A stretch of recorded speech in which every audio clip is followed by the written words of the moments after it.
One thing I've noticed in supplements over the years is some brands do a great job of building a wholesale network only to then compete against it with their own D2C sales. At first, it makes perfect sense. Selling direct to consumer means better margins, more customer data, and an increase in direct sales. So, like more cash in your account. That trickles in consistently over time, whereas wholesale orders are going to be, larger quantities with lower margin.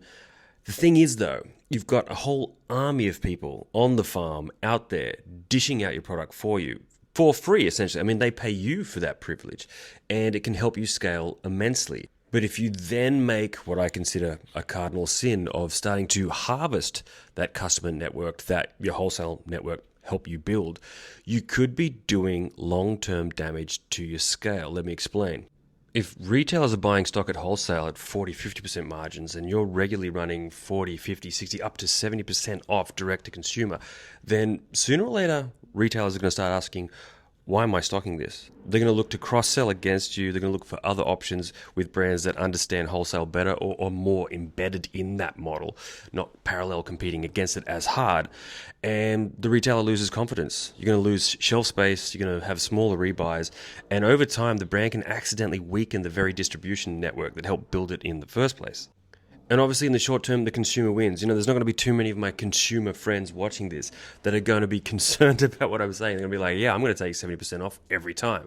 But what you got to understand is long term, that could dry up the very brand that you love.